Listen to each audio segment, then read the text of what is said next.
I'm at Classic Rescue Coach Work, and Mache is doing the Dino for me, but at the same time, I get a phone call from somebody with a GTE and said they have a problem, and they wondered if I could help. And the problem is he got into a little bit of a fender bender.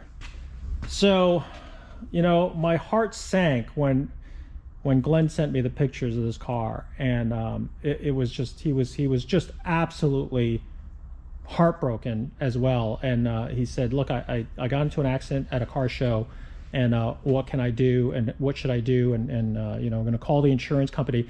And I said, well, I mean, let me call around, let me see who's available. And Mache and I were talking about it, and we said, listen, I don't want you to do a job where it's going to get in the way of my Dino paint, but I think you're the perfect guy to take care of this GTE. And you said, well, I mean, let's take a look. Let's give it a try. Why not? You know, so yeah, so here's the door. They got hit pretty hard. So I think it's everybody's nightmare, right? Everybody's nightmare is that you take your car to, you know, you're just driving around. This will give you give you an idea of how much that has gotten. This took an impact. So it looked bad. It looked really bad. I mean, when you look at the picture, it just looks like maybe the car is bent. And that was the fear, was that the owner was concerned, because, you know, this is the thing that actually I lose sleep with at night at my car, because the reality of a Ferrari is that, yeah, these are expensive, but you know, the more expensive the Ferrari is, I mean, I had the conversation with one of my customers once, which was like, you know, he had a 7-figure car, and he was concerned about, you know, the liability of driving it, and whether or not you know, I was comfortable driving it. And I said, well, look, your car is insured for, let's say, $1 million or $2 million. That's right. My car is insured for, let's say, $300,000 or $400,000, which is what, you know, these 2+2 cars are worth. And I said, if I were to get into an accident, or if anybody were to get into an accident, I mean, to build a body from scratch and fix all this stuff, it's a six-figure check has to fix any of this stuff. That's right. Let's just say, you know, let's say there's $100,000 damage on a car. Well, if your car's worth $1 million, they're not going to total $1 million for $100,000 worth of damage, or $200,000 worth of damage. Yeah. If I have a $400,000 car or a $300,000 car, and it costs $200,000, the same cost, they're going to total the car. So the fear is that when these cars get into significant accidents, there's always a fear that they could total, the insurance company could total the car. Right. So Glenn's fear when he called me, which was, what if they total the car? And I looked at it and I was like, you know, these cars are pretty sturdy. Yes, there's definitely some major damage here. That's right. But I didn't think, I felt that there was a chance that it could just be the outriggers, the floor pan, the rockers. Still significant, but I also said that, you know, if you get the right body shop that knows how to work on this thing, you know, and was willing to work with the insurance company, it can be fixed and not be totaled. So I think so far I think we're in a good position. Yeah. Insurance company agreed to do the work. We got, I guess, reasonable numbers. Mm-hmm. The sad story about these cars, I mean, everything has to be made from scratch. So in this position, we see the door is in pretty bad shape. So obviously we have to make a new skin, and everybody knows that 250s were hand-built cars. Right. So this door most likely will not fit the other car. Right. So even if you get replacement part, there's a good chance that you have to modify it so heavily or build new pieces for it that at the end of the day, it's almost easier and faster to start from scratch. Right. And build. And you really don't have a choice. I mean, you really don't, and that's the difference in picking, you know, the right shops to do this stuff, because if you get into an accident, you just take it to a regular production body shop. They just, you know, and again, they may try to just say, okay, well, we don't know how to fabricate this quarter panel, so we'll just take all the paint off this and pull all the dents out, and, you know, you could use a stud puller and pull all, you know, and pull all this out, and then you can get it pretty straight.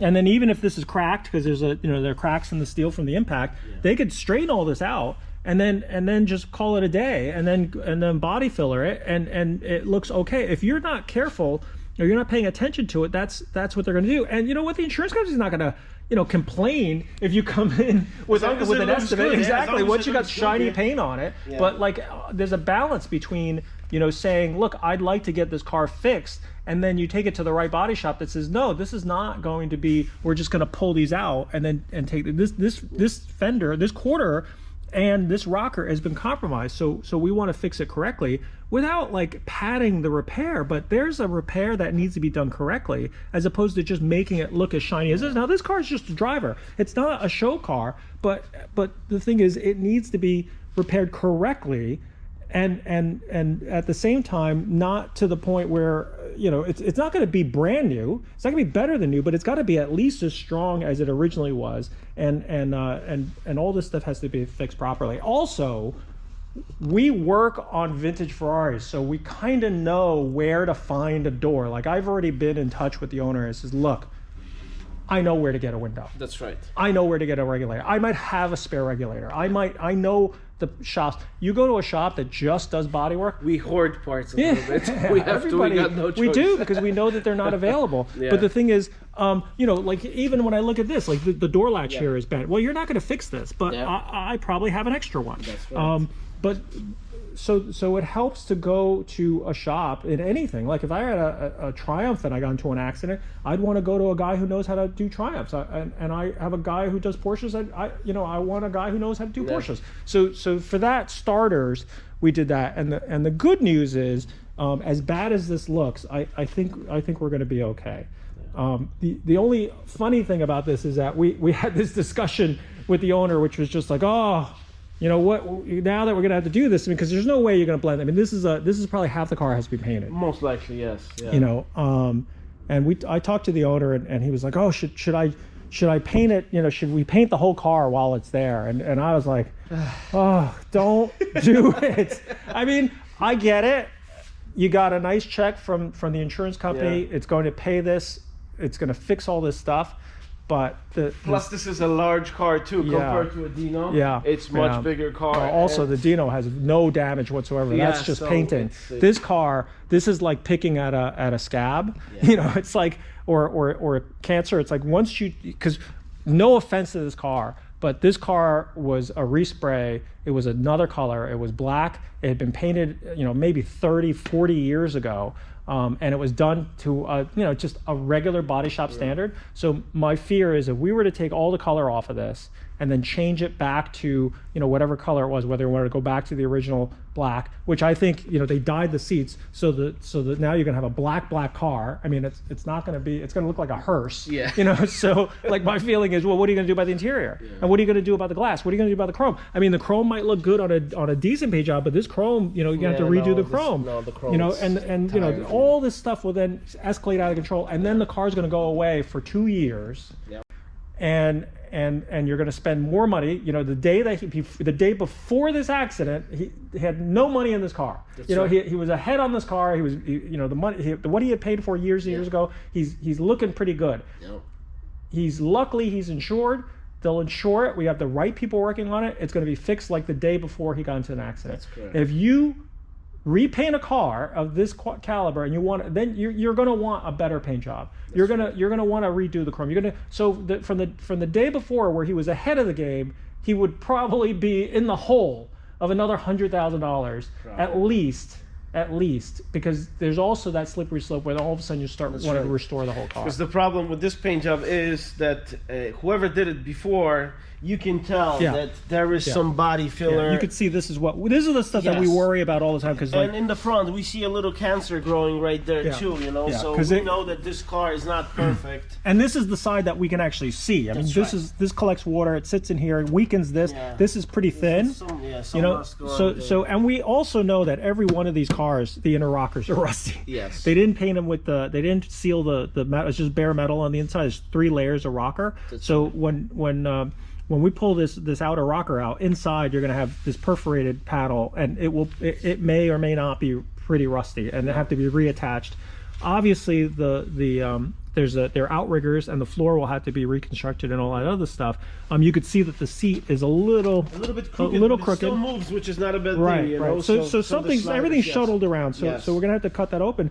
And the same thing could be on the other side, which we're not even touching. That's right. But you're going to have to touch it if you're going to want to do it, and that's where it can run out of control. So I'm trying, you know, and I think he's on board. I think he's okay with it. He's saying, okay, well, let's just fix this. We'll fix this the right way. It'll be better than the day before he got into an accident. Of course. But we're gonna resist the urge to restore this car, because these days, look, I'm not trying to upsell anybody work. We're all busy. We got plenty of work. Your shop is like, you know, got plenty of work. But right, so it's not like we're doing it because we're trying to be smart about it. That's right. Yeah. Because there's no sense in throwing more money at something where you're enjoying it just as much as you had, you know, the day before you had it.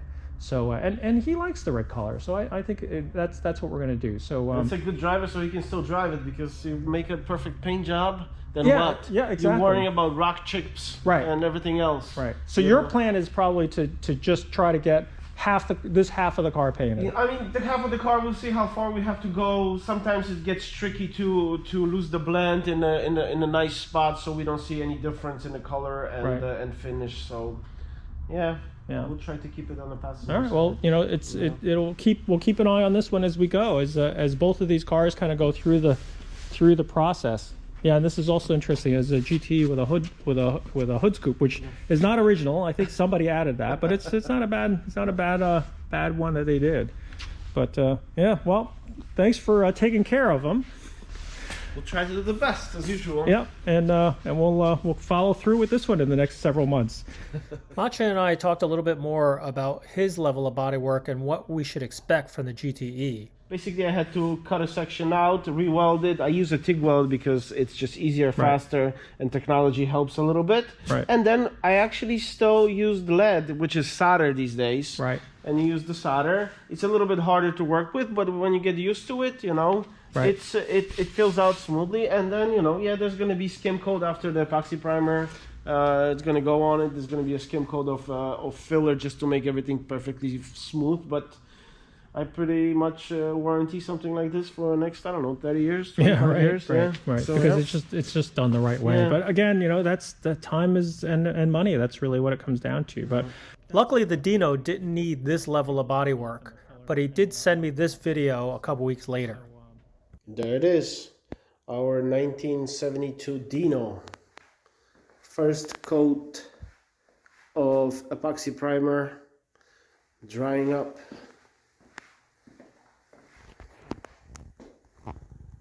Body was in spectacular condition.